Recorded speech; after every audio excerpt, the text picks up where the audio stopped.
next 12 hours, so let's all 12 hours? There must be some mistake. Try telling that to old man Winter, man. No doubt about it, we're trapped.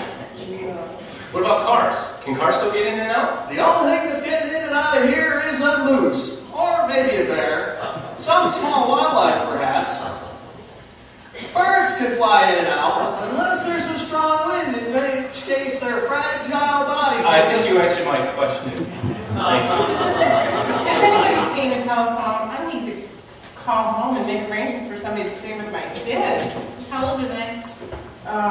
12 and 11. My husband left on a business trip an hour ago, and well, we thought by the time I got home, they'd only be alone for an hour or so. Now it looks like they're going to be alone for hours. Oh, they'll be okay. I left my littlest once at a funeral parlor. But don't let kids fool you. They're real troopers. After a few months of therapy, little Orly just That therapist said to me, Hank, because that's my name, she said, Hank, don't leave your kid to the funeral parlor ever again. Ever since that day, I haven't. A little bit of therapy, your kids will be just fine. I remember seeing phones down the hall between the bathrooms. Thanks. They don't work. They don't work! Oh, this is such a nightmare. Well, if I might clarify, the nightmare, according to Webster's dictionary, is a frightening dream accompanied by a sense of oppression or suffocation that usually awakens the sleeper. Now, since none of us are asleep, this could technically be termed a nightmare. It's more Okay, we get it. Thank you. It's sort of soon. We have to. I'm actually supposed to be at a Christmas Eve rehearsal tonight. Oh, no. You know, being in this situation reminds me of Joseph and Mary. What, did their cell phones not work either? I don't believe they had cell phones, little lady. Did they? No. Nope. Nope. There wasn't a phone.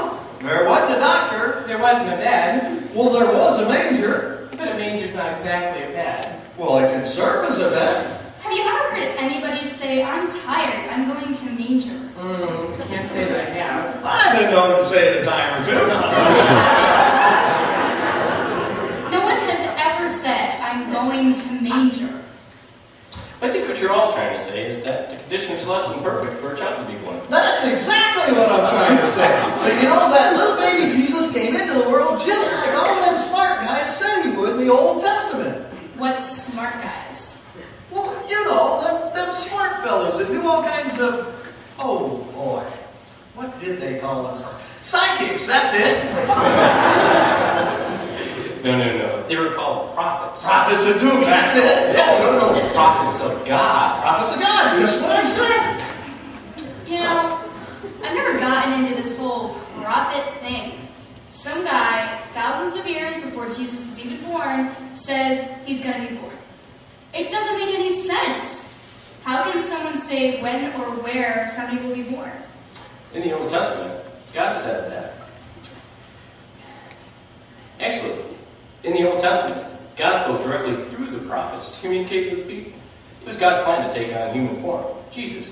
And of course, you would know when he was going to be born, wouldn't you? Whoa, you just blew my mind. You know, it seems I remember every Christmas program, somebody quoting a prophet saying, unto us a child is born. Is that right? Yeah. You know, Linus says it in that Peanuts Christmas special.